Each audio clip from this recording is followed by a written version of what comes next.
الحمد لله نحمده ونستعينه ونستغفره ونؤمن به ونتوكل عليه ونعوذ بالله من شرور أنفسنا ومن سيئات أعمالنا من يهده الله فلا مضل له ومن يضلله فلا هادي له ونشهد أن لا إله إلا الله وحده لا شريك له ونشهد أن سيدنا ومولانا محمدا عبده ورسوله صلی اللہ تعالی علیہ وعلى آلہ وصحبہ وبارک وسلم تسلیما کثیرا کثیرا۔ میرے پیارے بھائیو، اللہ تعالیٰ آپ کی محبت کو قبول فرمائے۔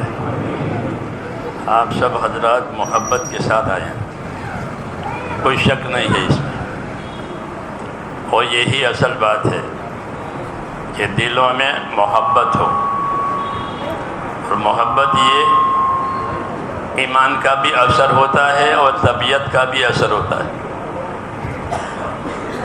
جی ہاں، طبیعت سے بھی محبت ہوتی ہے، ماں باپ کو بچوں سے محبت ہوتی ہے، بچوں کو ماں باپ سے محبت ہے، یہ طبیعت کا اثر ہے۔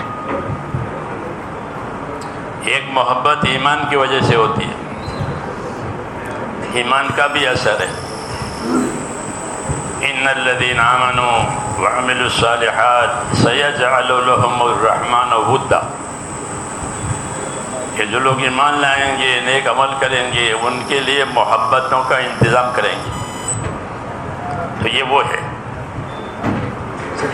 دنیا کے کسی بھی ملک میں چلے جاؤ، لوگ آپ کے لیے جمع ہو جائیں گے۔ کیوں؟ کہ یہ محبت ایمانی محبت ہے، خاندانی نہیں، خاندانی نہیں، ایمانی محبت ہے، اور یہ ہونی چاہیے، یہ محبت ہونی چاہیے کہ ایمان کی وجہ سے محبت کریں۔ اللہ تعالیٰ آپ حضرات کو جزائے خیر دے کہ ایمان کے تقاضے پر آپ ہم سے محبت کرتے ہیں، یہ بہت مبارک چیز ہے کہ ایمان کے ذریعے سے ایک محبت آئی ہے۔ باقی میرے بھائیوں، یہ بات سمجھنے کی ضرورت ہے کہ ایمان کا کیا تقاضا ہے۔ جیسے دکان ہوتی ہے تو دکان کے تقاضے ہوتے ہیں، کھیتی ہوتی ہے تو کھیتی کے تقاضے ہوتے ہیں، ہر ہنر کے تقاضے ہوتے ہیں، ہاں، تاکہ وہ ہنر میں ترقی کرے۔ میں یہ پوچھتا ہوں کہ ایمان کا کیا تقاضا ہے؟ آپ کو اللہ نے ایمان دیا ہے، دنیا میں جس کے پاس مال ہوتا ہے تو وہ اپنے مال کی ترقی، وہ اس کا تقاضا ہے کہ میرے مال میں ترقی ہو، نہیں تو کھا پی کے ختم ہو جائے گا، اس لیے وہ اپنے مال میں ترقی کرتا ہے۔ جی ہاں، ہم کو اللہ نے ایمان دیا ہے تو اس ایمان کی ترقی کا کیا تقاضا ہے؟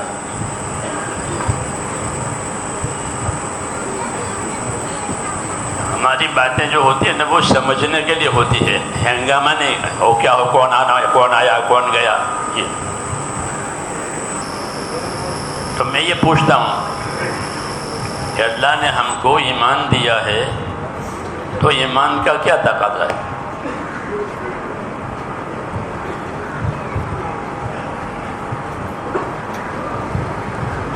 کہ مولوی عابد صاحب، ایمان کا کیا تقاضا ہے؟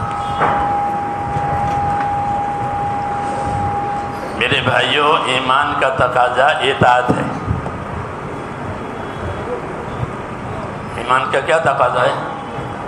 اطاعت کی جائے اللہ کی، اس کے رسول کی، یہ ایمان کا تقاضا ہے۔ ہاں، اگر ایمان کا تقاضا پورا ہوا تو ایمان میں ترقی ہوگی۔ جی ہاں، ایمان کی طاقت ظاہر ہوگی، ایمان کی طاقت ظاہر، جیسے مال کے تقاضے پورے ہوتے ہیں، آدمی مالدار بنتا ہے تو مالداری کے اثرات ظاہر ہوتے ہیں اس کی زندگی میں۔ اس کا مکان دیکھو تو مالداری والا، اس کا کپڑا دیکھو تو مالداری والا، اس کا جوتا دیکھو تو مالداری والا۔ مالداری کا اثر، اس کے کار، اس کی ہر چیز. تو ایمان میں جب ترقی ہوگی میرے دوستو تو پھر ایمان کے اثرات ہوں گے. ایمان میں بہت بڑی طاقت ہے، لیکن اس کے تقاضے پورے نہ ہونے کی وجہ سے وہ کمزور پڑا ہوا ہے. جیسے کسی جانور کو آپ چارہ نہ دو، گھوڑے کو، تو وہ اس کی زندگی کمزور ہو جائے گی، پھر وہ آپ کو لے کر نہیں چل سکتا، کمزور ہو گیا. ایسے ہی ہے، ایمان کے تقاضے ہوتے ہیں. اگر یہ بات ہو تو ایمان میں بڑی طاقت ہے. حدیث شریف میں ہے کہ ایک آدمی بھی اللہ اللہ کرنے والا رہے گا تو پوری دنیا باقی رہے گی، قیامت نہیں آئے گی. وہ صرف اللہ اللہ کرتا ہے اور کچھ نہیں کرتا، صرف اللہ اللہ کرتا. تو اس کی وجہ سے اللہ پوری دنیا کو باقی رکھیں گے. تو کتنی بڑی طاقت ہوئی ہے اللہ اللہ کرنے میں. اللہ اللہ کرنے میں کتنی بڑی طاقت ہوئی. تو اگر ایمان کے اور تقاضے پورے کیے جائیں تو کتنی بڑی طاقت ظاہر ہوگی. سوچو، یہی تبلیغ ہے. تبلیغ ایمان کے تقاضے پورے کرنا. اللہ نے ہم کو اپنا تعلق دیا ہے، اپنا ایمان دیا ہے، تو اس کے تقاضے پورے کرنے ہیں. جب اس کے تقاضے پورے ہو جائیں گے یا پورے کریں گے تو اللہ اپنا وعدہ پورا کرے گا. یہ ضروری ہے کہ ہم نے اپنے ایمان کے، اپنے دین کے تقاضے پورے کیے تو کیا ہوگا کہ اللہ اپنے وعدے پورے کرے گا. اور یہ بات یاد رکھو کہ ہماری ایمان والوں کی زندگیوں کا سارا کاروبار اللہ کی مدد پر ہے اور کسی کی مدد پر نہیں ہے. ہم کو اللہ کی مدد کی ضرورت ہے. جی ہاں، تو ہمارا کام اللہ کی مدد سے چلے گا. روزی بھی اللہ کی مدد سے آئے گی، تندرستی بھی اللہ کی مدد سے آئے گی. سب حالات اللہ کی مدد سے ہوں گے. یہ قاعدے کی بات ہے. ہاں، کہ جو کچھ ہوتا ہے دنیا میں وہ کہاں سے ہوتا ہے؟ کہ وہ اللہ سے ہوتا ہے. ہم کو یہ سکھایا ہے. کہاں سے ہوتا ہے؟ کہ اللہ سے ہوتا ہے. اللہ کے غیر سے نہیں ہوتا. اللہ کرتے ہیں. حیات اور موت یہ تو سب جانتے ہیں کہ اللہ کے ہاتھ میں ہے. اللہ زندہ رکھے تو زندہ رہے گا، موت آ جائے گی. تو جس طرح حیات اور موت اللہ کے ہاتھ میں ہے، بیچ کے مسائل بھی اللہ کے ہاتھ میں ہے. یہاں ہم مار کھاتے ہیں کہ بیچ کے مسائل کو دوسری طرف الٹ دے، اس لیے اللہ کی مدد نہیں آتی. کہ نہیں، ہر چیز وہ اللہ کے فیصلے سے ہوتی ہے. دو ہی چیزیں ہیں، الا لہ الخلق والامر. تیسری چیز نہیں ہے. اللہ یاد رکھو، یہ تنبیہ کے لیے عربی میں ہوتا ہے. یاد رکھو، الا لہ الخلق والامر. مخلوق بھی اللہ کی ہے اور فیصلہ بھی اللہ کا ہے. تیسری کوئی چیز نہیں ہے. مخلوق اللہ کی، چھوٹی مخلوق، بڑی مخلوق، سب اللہ کی. اور فیصلہ کہ وہ بھی اللہ کا. یہ باتیں ہم نے بھلائی ہیں.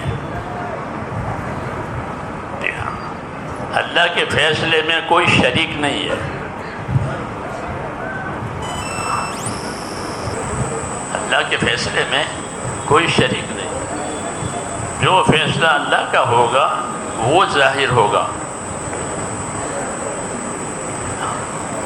ہم اللہ کے شان سے جاہل ہیں.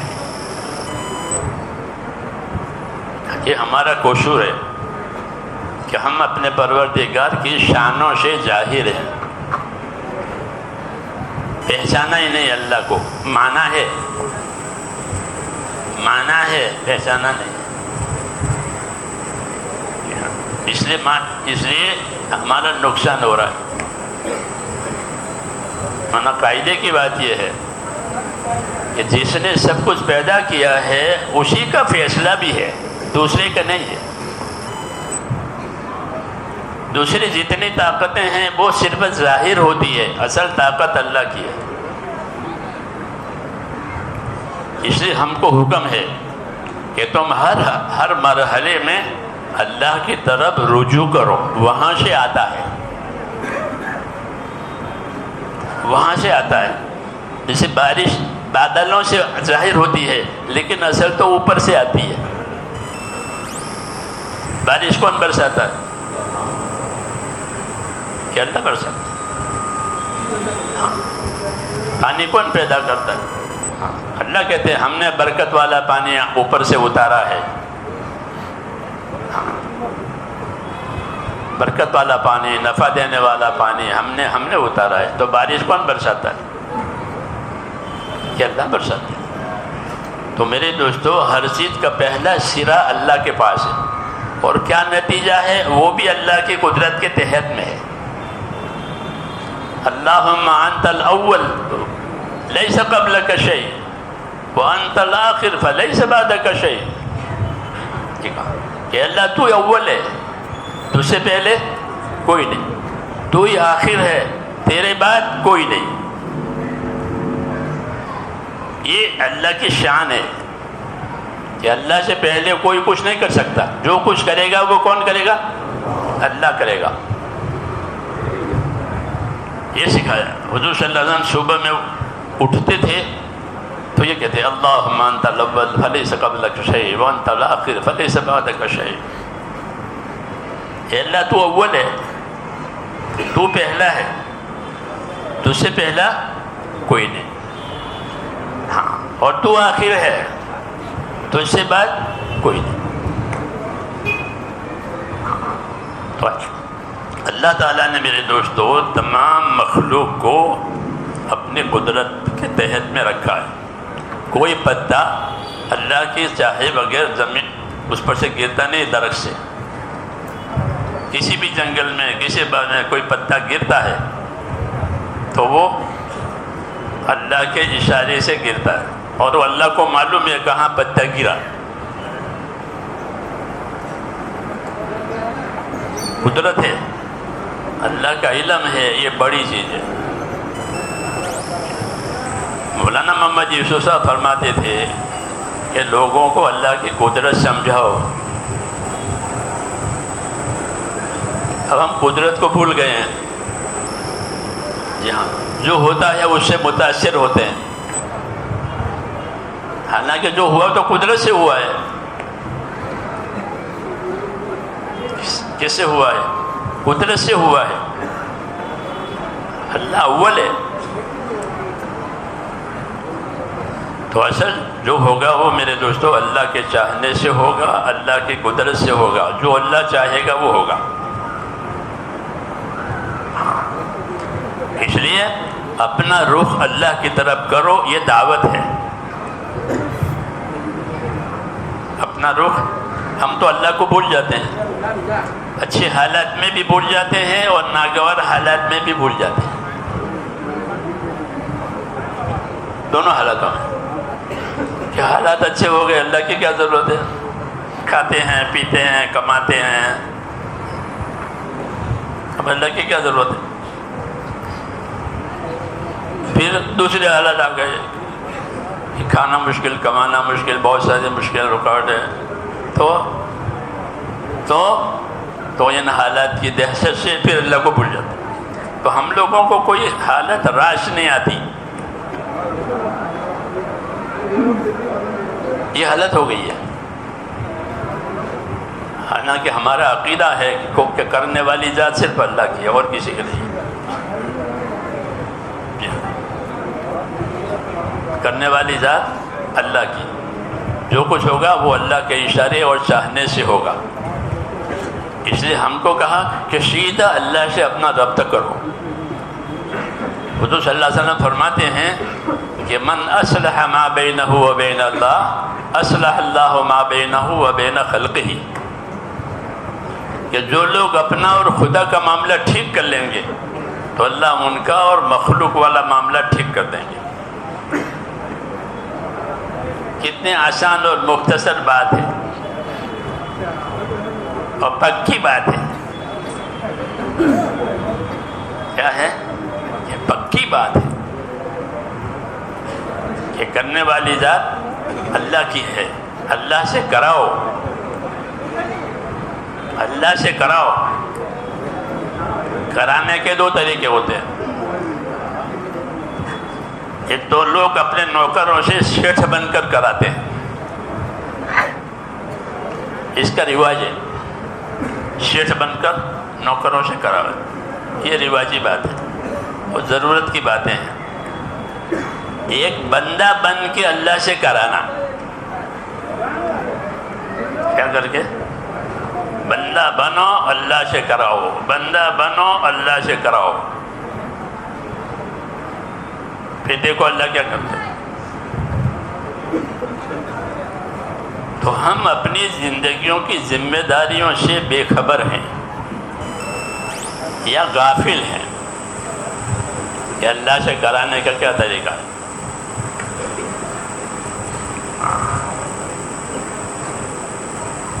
کہ اللہ سے کرانے کا طریقہ ایک ہی ہے، وہ اس کی اطاعت ہے. کیا ہے؟ اللہ کی اطاعت. اطاعت کا کیا اثر ہوگا؟ اطاعت کا کیا اثر ہوگا؟ کہ اللہ کی اطاعت کریں گے تو کیا اثرات پڑیں گے؟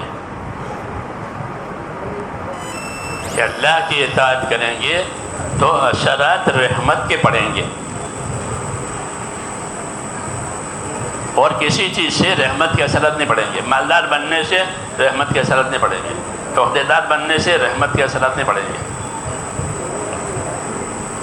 اطاعت شعار بنا، اطاعت کیا کہ رحمت کے اثرات پڑیں گے. یہ پکی پکی باتیں ہیں، رواجی باتیں نہیں ہیں. جی ہاں، جو اثرات پڑیں گے اللہ تعالیٰ کی رحمت کے اور حالات میں بہتری آئے گی، وہ صرف اطاعت سے آئے گی.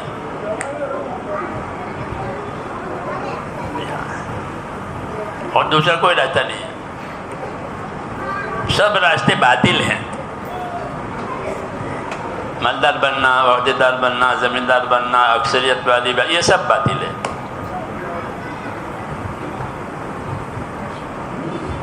باطل پر اللہ کا کوئی وعدہ نہیں ہے. باطل کو اللہ نے مٹنے کے لیے بنایا ہے. باطل کو کس کے لیے بنایا؟ مٹنے کے لیے. لیکن باطل سے نہیں مٹے گا، باطل حق سے مٹے گا. جسے اندھیرا اندھیرے سے دور نہیں ہوتا، اندھیرا اجالے سے دور ہوتا ہے. اندھیرا اندھیرے سے دور ہوگا تو کس سے دور ہوگا؟ اجالے سے. تو باطل سے نہیں مٹے گا. اگر ہماری زندگی میں میرے دوستو اطاعت نہیں آئی تو ہم باطل پر ہیں. ہاں پکی بات ہے. ہمارے کھانے میں باطل ہے، ہمارے کمانے میں باطل ہے، ہماری شادیوں میں، سب چیزوں میں باطل ہے. تو باطل سے نہیں مٹ سکتا. جسے اندھیرا اندھیرے سے دور نہیں ہو سکتا، بلکہ اندھیرا کس سے دور ہوگا؟ اجالے سے. وَمِن كُلِّ شَيْءٍ خَلَقْنَا زَوْجَيْنِ لَعَلَّكُمْ تَذَكَّرُونَ. یہ فرمایا وَمِن كُلِّ شَيْءٍ خَلَقْنَا زَوْجَيْنِ لَعَلَّكُمْ تَذَكَّرُونَ. کہ ہم نے ہر چیز کے جوڑے بنائے ہیں، تم دھیان کرو. جیسے اندھیرا ہو گیا تو اندھیرا کے مقابل کا جوڑ اجالا ہے. تو اجالے کا انتظام کیا جاتا ہے. جی ہاں. خوف آ گیا تو خوف کے مقابل کا انتظام کر کے امن کے اسباب پیدا کرو، حفاظت کے اسباب پیدا کرو. بے چینی آ گئی، چین کے اسباب لاؤ. فرمایا ہم نے ہر چیز کے جوڑ بنائے، مقابل بنائے ہیں، دھیان کرنا. تو میں نے کہا میرے دوستو، جب زندگی ہماری باطل پر ہوگی تو باطل سے باطل نہیں مٹتا. تو باطل کس سے مٹے گا؟ حق سے مٹے گا. جھوٹ سے نابود نہیں ہوتا، ظلم سے نابود نہیں ہوتا. جھوٹ سچ سے اور ظلم انصاف سے. جی ہاں. اس لیے اللہ تعالیٰ نے دنیا میں رسولوں کو بھیجا، کیونکہ رسولوں کے آنے سے پہلے لوگ اپنی زندگی باطل پر گزارتے تھے، من چاہی پر گزارتے تھے. من چاہی باطل ہے، چاہے جس لائن میں ہو، حکومت کے لائن میں ہو، تجارت کے لائن میں ہو، زمینداری کے ہو، مالداری میں. یہ باطل ہے، من چاہی. تو جب تک زندگی ہم دوستو منچاہیوں پر رہے گی، یہ باطل ہے، تو باطل سے ختم نہیں ہوتا. اس لیے منچاہیوں میں سے نکلنا ہے اور اللہ کی اطاعت پر اپنے آپ کو لانا ہے. اس کو رواجی بات نہ سمجھے کہ بھی تبلیغی جماعت آئی تھی اور بیان کیا تھا مسجد میں. یہ آج کل تو یہ بھی تبلیغ بھی رواجی بننے جا رہی ہے.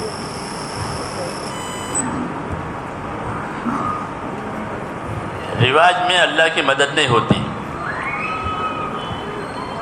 اللہ کی اطاعت میں اللہ کی مدد ہوتی ہے. اور اطاعت اس کو کہتے ہیں کہ نیت میں اخلاص ہو، عمل خدا کے حکم کے مطابق ہو اور اسے حضور صلی اللہ علیہ وسلم کے تابع ہو کر کرے.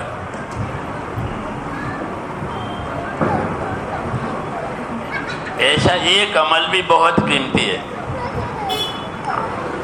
جائے کہ زندگی ہماری اس پر آوے، اس کی دعوت ہے کہ زندگی اس پر لاؤ. نبیوں کا آنا یہ اطاعت کو زندہ کرنے کے لیے ہے، وہ کسی دوسرے کام کے لیے نہیں آتے. کسی دوسرے کام کے لیے وہ نہیں آتے، اسی لیے آتے. وما ارسلنا من رسول الا لیطاع باذن اللہ. کہ ہم نے جب کبھی رسول بھیجا ہے تو صرف اسی لیے بھیجا ہے کہ وہ اللہ کے کہنے سے لوگوں کو اللہ کی اطاعت پر لاوے. اپنی مرضی سے نہیں، اللہ کے کہنے سے. یہ دعوت ہوتی ہے کہ زندگی اللہ تعالیٰ کے کہنے سے اللہ کے اطاعت پر آوے. یہ نبیوں کے آنے کا مقصد ہے اور کوئی مقصد نہیں. وہ اطاعت کی راہ سجاتے ہیں کہ زندگی کا جو بھی شعبہ ہو، ہر شعبے میں وہ اللہ کی اطاعت سکھاتے ہیں. کیونکہ زندگی کے شعبے ہوتے ہیں، تجارت کا شعبہ، حکومت کا شعبہ، کھیتی باڑی کا شعبہ، مزدوری کا شعبہ. یہ شعبے ہیں اپنے گزارے کے لیے، کیونکہ دنیا تو گزر گاہ ہے نا. تو گزارے کے یہ شعبے ہیں کہ ان شعبوں میں اللہ کی اطاعت کرتے ہوئے ان شعبوں میں رہو. تاجر بنو، ضرور بنو، لیکن تجارت کے اطاعت کے ساتھ. زمینداری ہو ضرور ہو لیکن اطاعت کے ساتھ. مزدوری ہو وہ اطاعت کے ساتھ. عہدیداری ہو وہ اطاعت کے ساتھ. یہ اس کی روح ہے. کیا ہے؟ اس کی روح. کیوں کہ یہ چیزیں زندگی کی ضرورت کی ہے. عہدیداری بھی ضرورت ہے، دکانداری بھی ضرورت ہے، مزدوری کی بھی ضرورت ہے، زمینداری کی ضرورت ہے، یہ ضرورت ہے،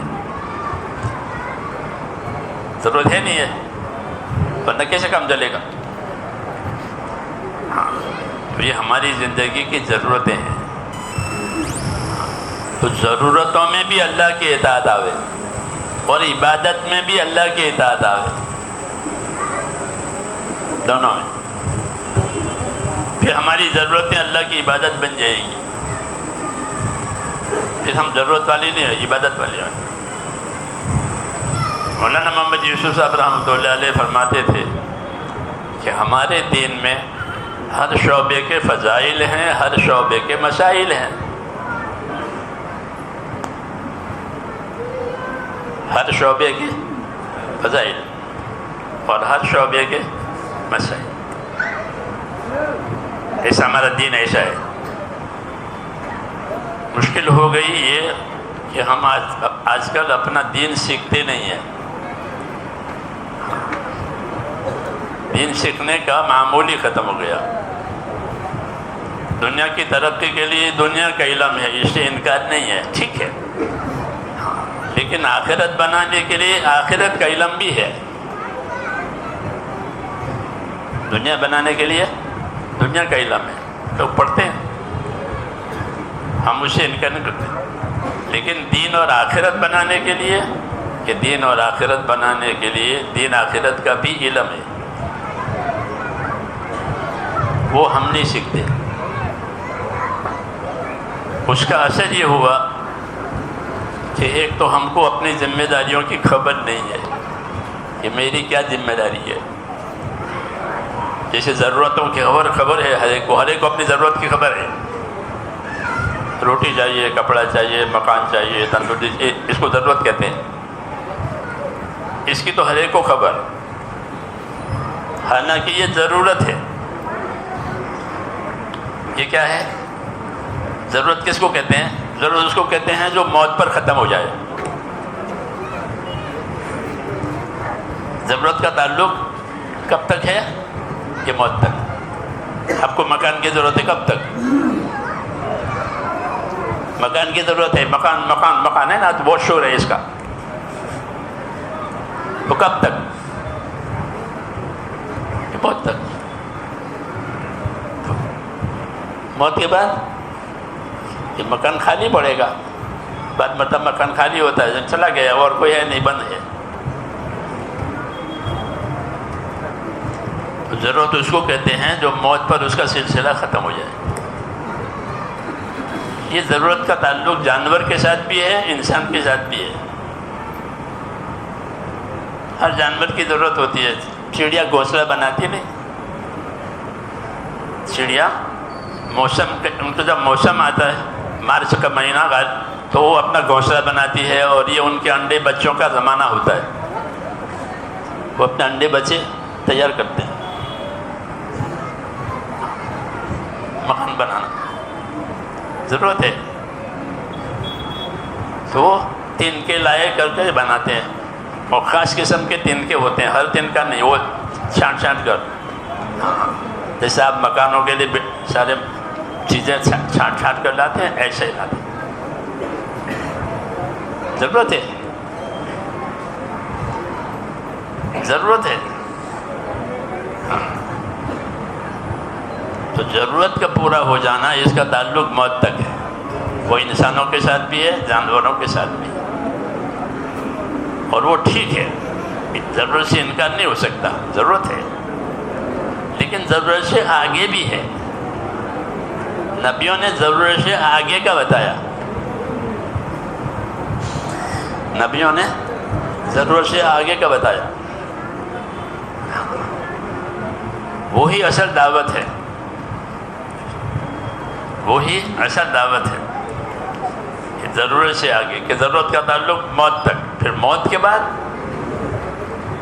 تو حضور صلی اللہ علیہ وسلم نے فرمایا کہ ان الدنیا خلقت لکم وانکم خلقتم للآخرہ۔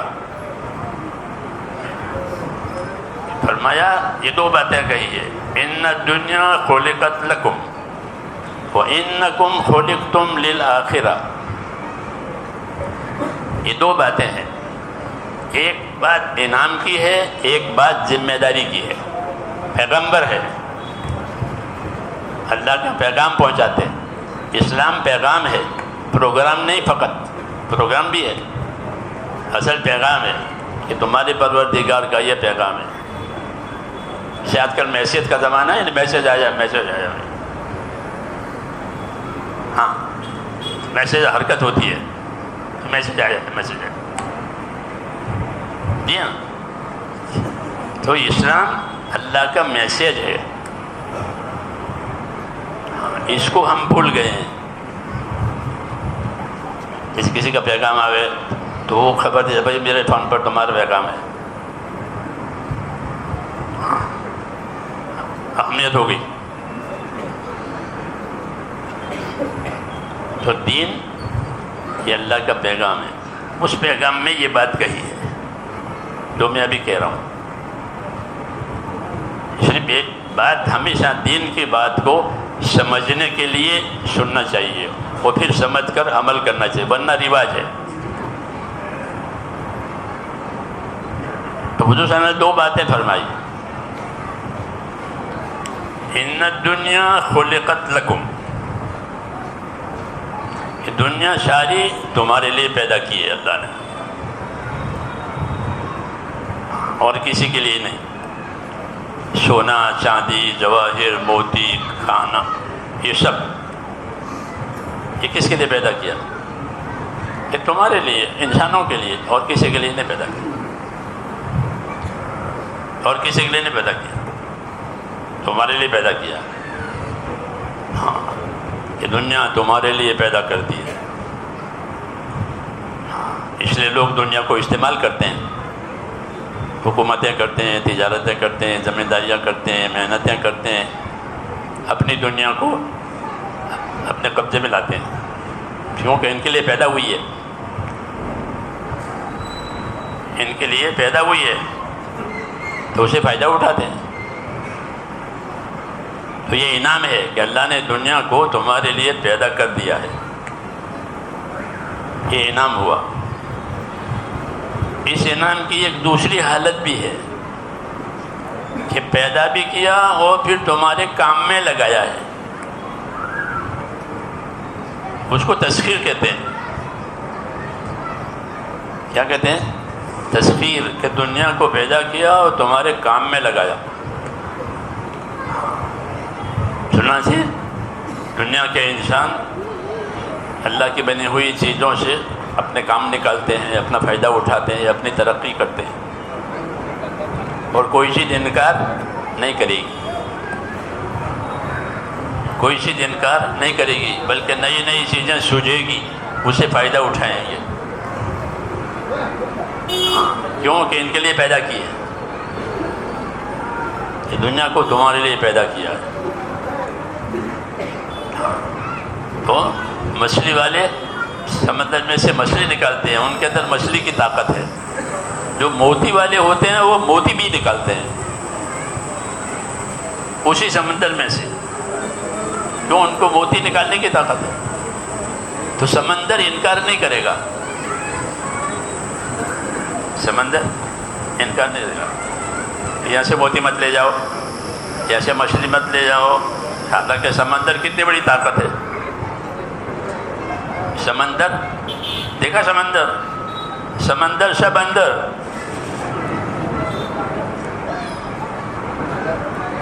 جی ہاں، سمندر بہت بڑی مخلوق ہے، لیکن آپ کی خدمت کے لیے تیار ہے۔ کشتی چلاؤ، جہاز چلاؤ، مچھلی نکالو، موتی نکالو، سمندری تجارتیں ہوتی ہیں، تو سمندر انکار نہیں کرے گا۔ یہ مثال نہیں کہ تمہارے لیے پیدا کیے، تو پیدا کر کے تمہارے کام میں لگایا۔ تو میں نے کہا پہلا جملہ انعام ہے کہ اللہ نے دنیا کو تمہارے لیے پیدا کیا۔ جی، کوئی بھی مخلوق، آپ گھوڑے پر سوار ہونا چاہے تو گھوڑا اشتراک کرتے ہیں، گھوڑے اشتراک کرتے ہیں، کیوں بھائی؟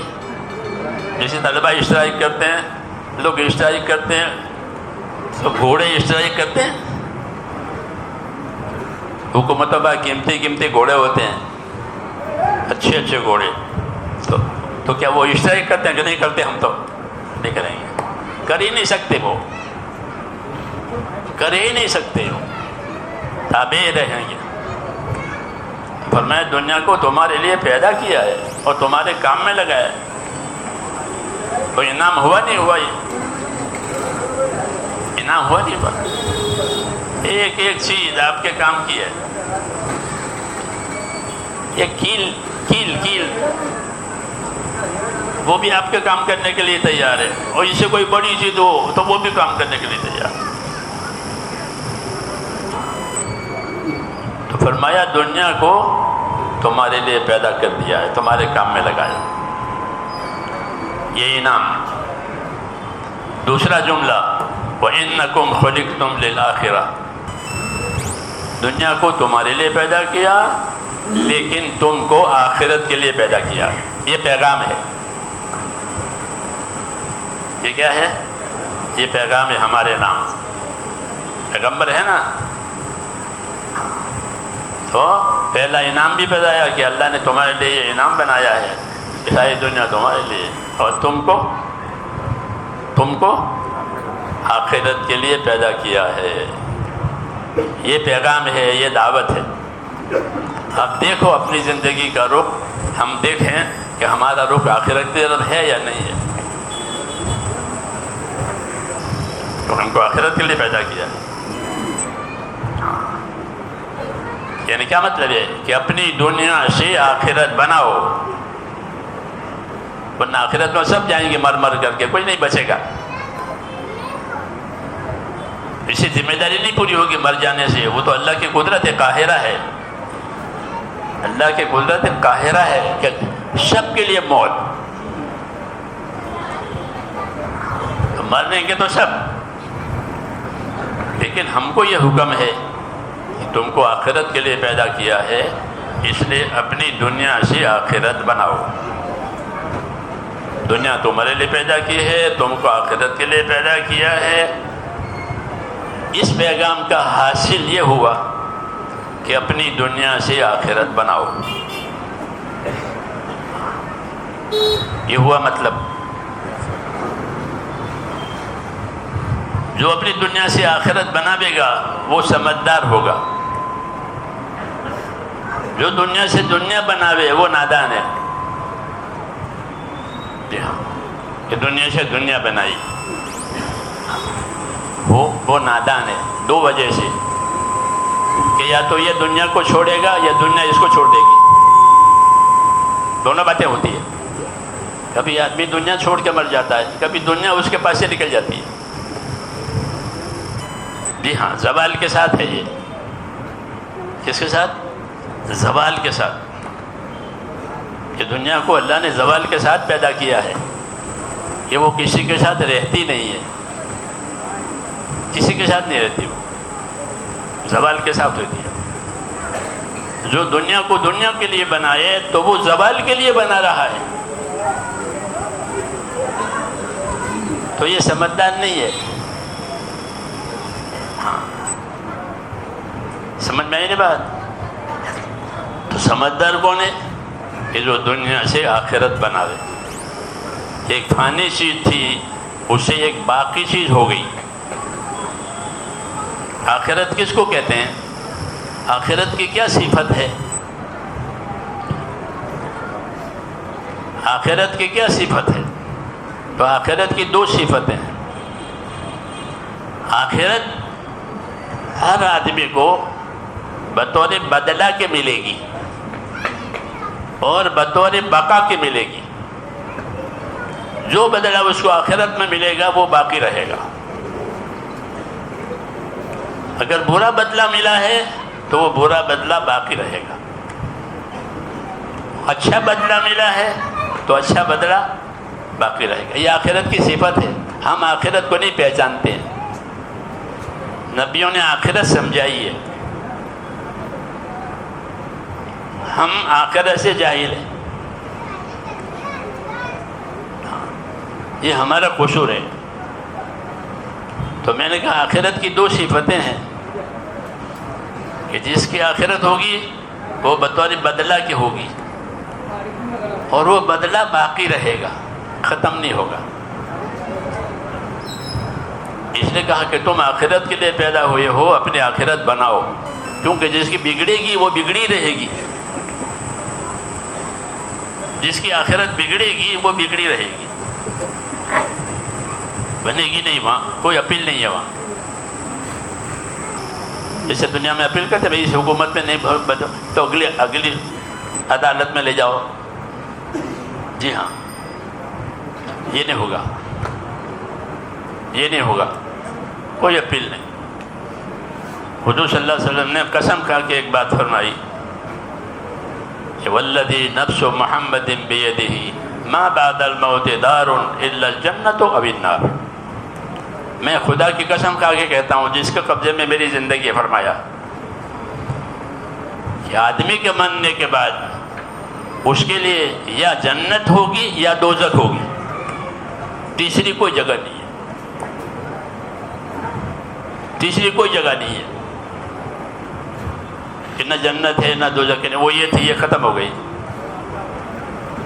یہ موت پر ختم ہو گئی، دارالعمل۔ اسے میرے دوستو حضور نے فرمایا کہ دنیا تمہارے لیے پیدا کی ہے، تم آخرت کے لیے پیدا ہوئے، کہ اپنی دنیا سے آخرت بناؤ۔ اس لیے ہم کو ایمان دیا نبی نے، اور ہم کو علم دیا۔ کیا دیا؟ علم دیا۔ یہ دو چیزیں ہوتی ہیں نبیوں کی طرف سے، ایمان اور علم، کہ اللہ سے تعلق پیدا کرو، اللہ کو اپنا کرتا دھرتا سمجھو، اللہ کو حیات موت نفع نقصان کا مالک سمجھو، کسی کے ہاتھ میں کچھ نہیں ہے، صرف اس کے ہاتھ میں۔ جب تک وہاں سے فیصلہ نہیں ہوگا یہاں کچھ نہیں ہوگا، جی ہاں، اس لیے اللہ سے تعلق پیدا کرو،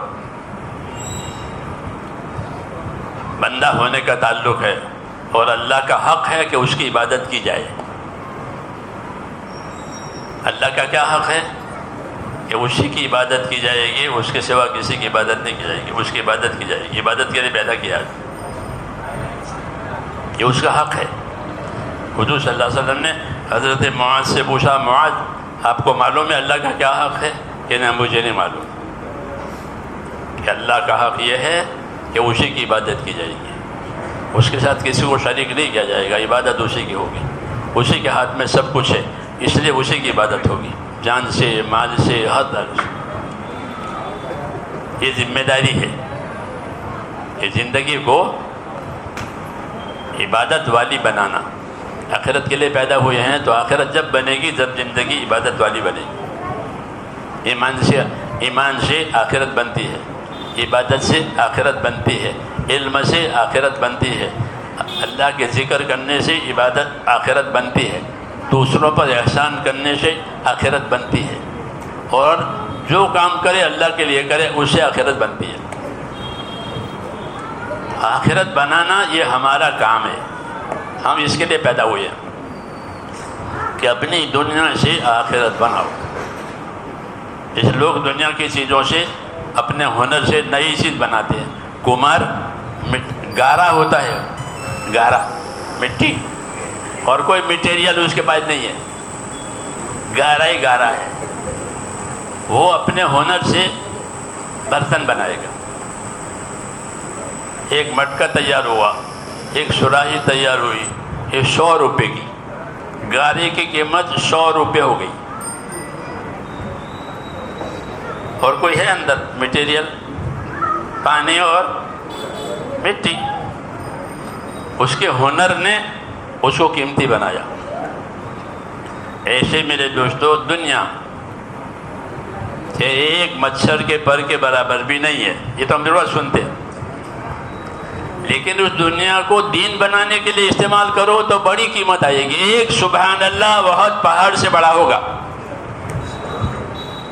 جیسے گارے سے مٹکی بنی 100 روپے کی، میں منگواتا تھا، نظام الدین میں رہتا تھا، وہ مٹکی 100 روپے میں آتی، ہاں وہ مٹی ہے، اس کا ہنر ہے،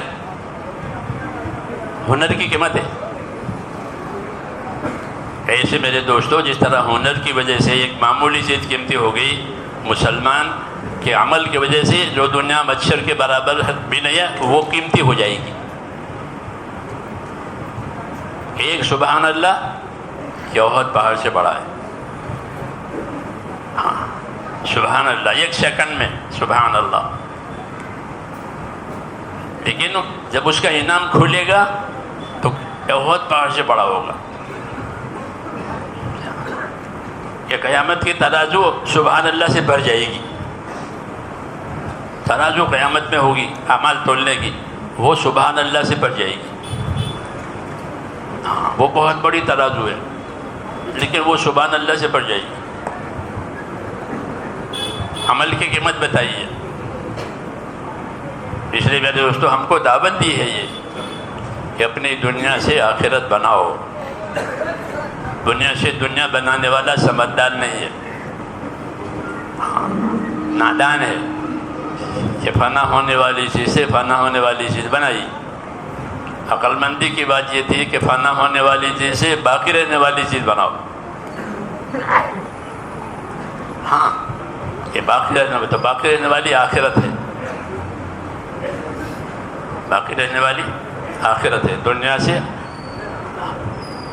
سے کیسے بنے گی؟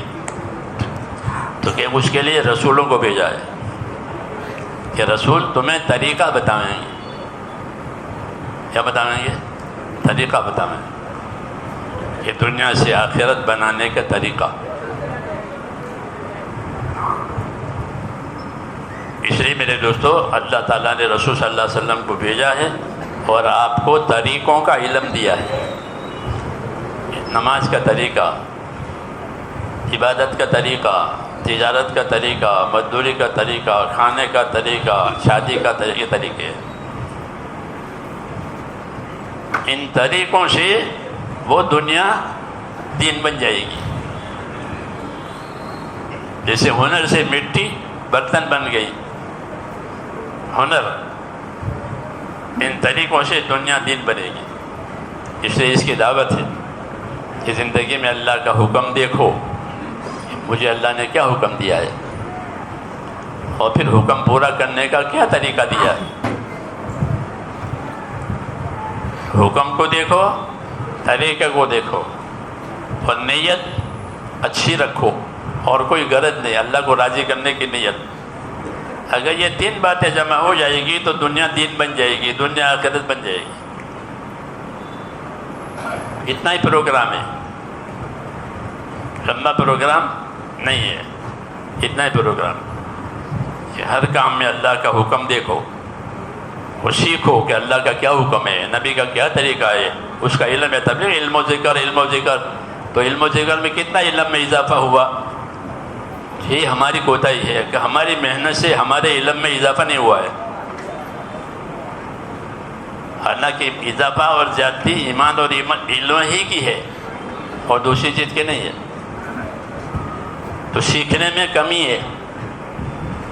جی ہاں، دنیا سیکھتے ہیں، آخرت کی بات نہیں سیکھتے۔ دنیا کے لیے دنیا کا علم ہے، آخرت کے لیے آخرت کا علم ہے۔ ہاں دنیا کے علم سے آخرت کیسے نہیں بنے گی؟ جیسے ہاں اس لیے آخرت بنانے کے لیے آخرت کا علم سیکھو تاکہ آخرت بنانا آ جائے۔ ہاں اللہ نے قرآن اتارا ہے، قرآن اللہ کا علم ہے۔ حضور صلی اللہ علیہ وسلم کو اللہ نے علم دیا ہے، حضور صلی اللہ علیہ وسلم کی سنتیں ہیں، وہ حضور صلی اللہ علیہ وسلم، وہ ہمارا علم ہے۔ اس سے بنے گی آخرت۔ اگر یہ نہیں ہے تو پھر ہمارا بنانے کا سامان ہی نہیں ہے، تو پھر فقیر ہے۔ یہ جس کے پاس سامان نہ ہو وہ فقیر کہلاتا ہے، محتاج کہلاتا ہے۔ اس لیے میرے دوستو ہم کو اپنا دین سیکھنے کی ضرورت ہے، تو زندگی کی ذمہ داریاں پوری ہوگی۔ اور یہ بات یاد رکھنے کی ہے کہ اللہ کی مدد اتنی ملے گی جتنی ذمہ داری پوری کی جائے گی۔ حدیث میں ہے کہ اللہ کی مدد کتنی آئے گی؟ کہ جتنی ذمہ داری پوری کی جائے گی. المعونۃ علی قدر المعونہ، کہ اللہ کی مدد اتنی ملے گی جتنی ذمہ داری پوری کی جائے گی. اگر ذمہ داری سے جاہل ہے تو مدد کا سوال ہی نہیں پیدا ہوتا. ہاں، اور جب اللہ ہی کی مدد نہیں ہے تو پھر سوائے پریشانیوں کے دوسرا کوئی راستہ نہیں ہے. مدد اٹھ گئی، برکت اٹھ گئی تو اب پریشانی رہ گئی ہے، الجھنیں رہ گئی ہیں. اس لیے ہم کو ایک راستہ دیا ہے، ایک راستہ دیا. دوسرے راستے ایک ہی راستہ ہے، اس راستے پر اپنی زندگیوں کو لانی ہے تاکہ ایمان بنے اور دین سیکھیں. دین کے سیکھنے کا پوچھنے کا رواج ہی ختم ہو گیا ہے. دیکھا دیکھی کرتے ہیں، دیکھا دیکھی نماز پڑھ لیں، دیکھا دیکھی وضو کر لے، دیکھا دیکھی حج بھی کر لے. پیسے ہوئے تو چلو حج کو، پیسوں سے تھوڑا حج ہوتا ہے. حج تو حج کے علم سے ہوتا ہے. حج کے علم سے، ہر کام اس کے علم سے ہوتا ہے. گاڑی چلانے کا علم ہوگا تو گاڑی چلائے گا، وہ علم نہیں ہے تو یہ گاڑی نہیں چلا سکتا. جس طرح اسباب کے لیے علم ضروری ہے، اعمال کے لیے بھی علم ضروری ہے. وہ نہیں سیکھتے کہ میرا حج کا عمل صحیح ہو جائے، میرا نماز کا عمل صحیح ہو جائے. اعمال کے لیے علم چاہیے. یہ دعوت ان چیزوں کی ہے کہ ایمان کے تقاضوں میں یہ شامل ہے کہ دین کو سیکھو تاکہ اللہ کو پہچانو. جب اللہ کو پہچانو گے، جب ہم اللہ کو پہچانیں گے تو اللہ سے فائدہ اٹھائیں گے. اللہ کو نہیں پہچانا ہے تو اللہ سے کیسے فائدہ اٹھائیں؟ پہچانا ہی نہیں ہے، پہچانا ہی نہیں ہے تو اب اللہ سے کیسے فائدہ اٹھائیں گے؟ تو نبی اس لیے آتا ہے کہ وہ اللہ کی شان، صفات، اللہ کی قدرت، اس کی سنت یہ سمجھاتا ہے کہ یہ اللہ کی شان ہے، یہ اللہ کی سنت ہے، یہ اللہ کی قدرتیں ہیں، اور اس سے فائدہ اٹھانے کا یہ راستہ ہے. پھر جب اللہ ساتھ ہو گیا تو پھر کسی کی ضرورت نہیں ہے، پھر کسی کی ضرورت نہیں. ہاں، کہ میں تمہارے ساتھ ہوں. موسیٰ علیہ السلام کو دعوت کے لیے بھیجا فرعون کی حکومت میں، ظالم کی حکومت. تو وہ ڈر رہے موسیٰ علیہ السلام کہ ہم کو تو ڈر لگتا ہے مار ڈالے گا. فرمایا میں تمہارے ساتھ ہوں، اور کیا چاہیے؟ کہ میں تمہارے ساتھ ہوں، جاؤ، تمہیں کوئی نہیں مار سکتا، میں ساتھ ہوں. یہ آخری قوت ہے اللہ کی کہ اللہ ساتھ ہو گیا. تو جس طرح اللہ موسیٰ علیہ السلام کے ساتھ تھے، ہمارے ساتھ بھی ہے کہ جب نبیوں والی لائن ہوگی تو اللہ ساتھ ہو جائے گا. ہم سے کہا انی معکم لئن اقمتم الصلاۃ وآتیتم الزکاۃ وآمنتم برسلی، کہ میں تمہارے ساتھ ہوں اگر تم نمازیں قائم کرو، زکوٰۃ ادا کرو، رسول کے اطاعت کرو تو میں تمہارے ساتھ ہوں. جیسے موسیٰ علیہ السلام نے کہا کہ میں تمہارے ساتھ ہوں، ہم سے کہا. ہاں، تو اللہ تو اپنا کام کر چکا، ہم نے اپنا کام نہیں کیا. کہ نمازیں قائم نہیں ہوئی، زکوٰۃیں پوری ادا نہیں ہوئی، مالدار پوری زکوٰۃ نہیں دیتے آج. ہاں، جس طرح ایک ایک رکعت پڑھنا ضروری ہے، ظہر کی 4 رکعت ہے نا فرض، تو 4 پڑھنی پڑے گی. اس طرح زکوٰۃ پیسے کی نکالنی پڑے گی. فرض ہے، وہ نہیں ہو رہا. مال جمع کرنا ہے وہ سیکھتے ہیں، مال لگانا ہے وہ نہیں سیکھتے.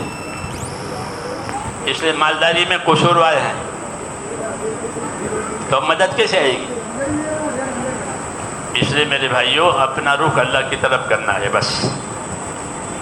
پھر اللہ ہم کو برباد نہیں کرے گا. ہاں، اللہ ہم کو برباد نہیں کرے گا. جس نے بھی اللہ کی طرف رخ کیا وہ برباد نہیں ہوا، اور جو اللہ سے کٹا یا بھٹکا، گھٹا نہیں بھٹک گیا کہ وہ بھی گیا، کٹ گیا وہ بھی گیا، بھٹک گیا وہ بھی گیا. ہاں کٹنے کا ارادہ نہیں ہے لیکن چلنے کا راستہ بھی نہیں ہے تو بھٹک جائے گا. جیسے ہم اللہ سے کٹے ہوئے نہیں ہیں لیکن بھٹکے ہوئے ہیں، راستے سے دوسرے راستے پر ہیں تو ان کی بھی مدد نہیں ہوگی.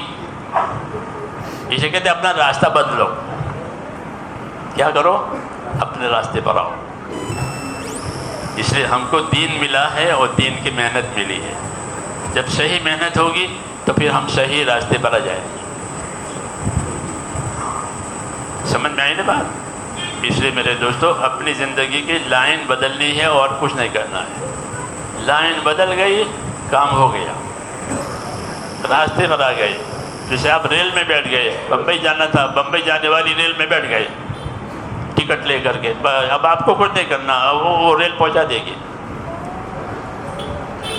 پہنچائیں گے نہیں پہنچائے گی؟ غلط بیٹھے ہیں تو نہیں پہنچائے گی، صحیح بیٹھے ہیں تو وہ پہنچانے کی ذمہ دار ہے. ایسے ہم جب صحیح راستے پر آئے کہ پھر اللہ کامیاب کرنے کا ذمہ دار ہے. یہ قاعدہ ہے. اس لیے میرے بھائیوں اپنی زندگی کے رخ اللہ کی طرف کرنا ہے. سمجھ میں آئی نا بات؟ یہ ہماری تبلیغ ہے. نیت کرو اور رخ اللہ کی طرف کرو. اس کے لیے محنت ضرور، محنت ہوگی تو رخ ہوگا، محنت نہیں ہوگی تو نہیں ہوگا. تو تیار ہے اس کے لیے؟ ہاں اپنی زندگی کی ترتیب بناؤ، اپنی زندگی کی ترتیب بناؤ ورنہ زندگی بہہ جائے گی پانی کی طرح سے.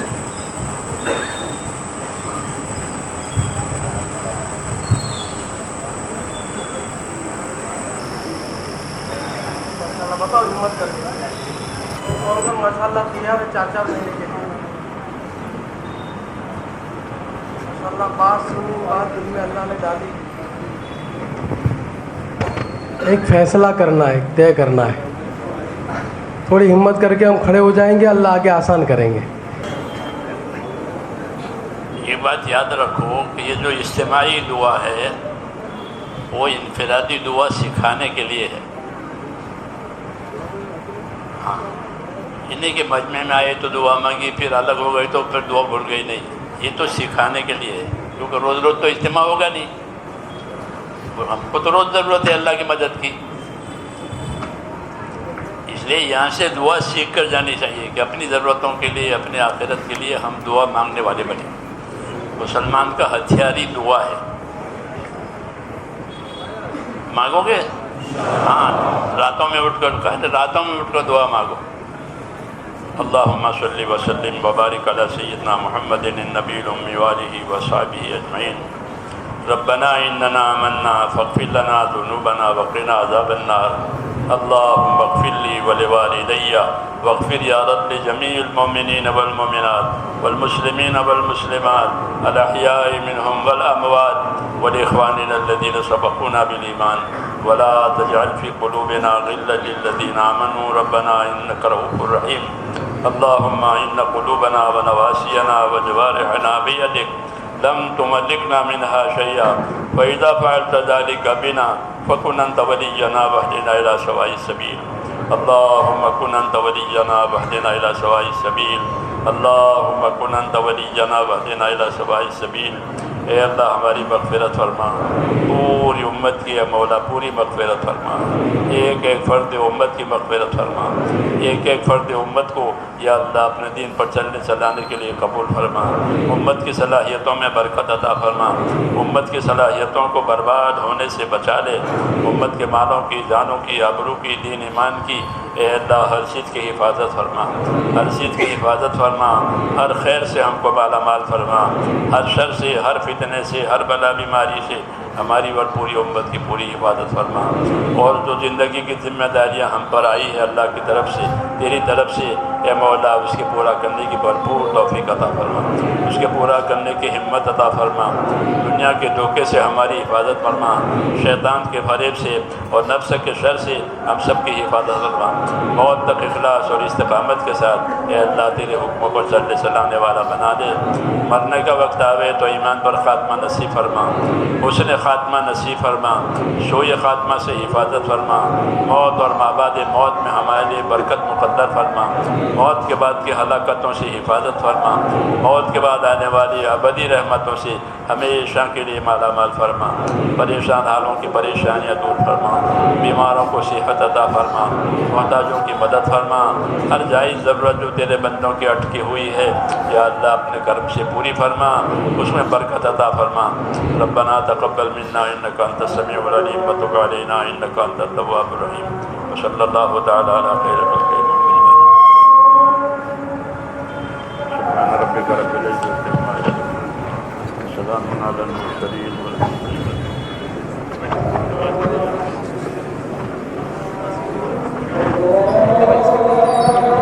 نماز کی تیاری کے لیے تمام حضرات وضو وغیرہ سے فارغ ہو جائیں۔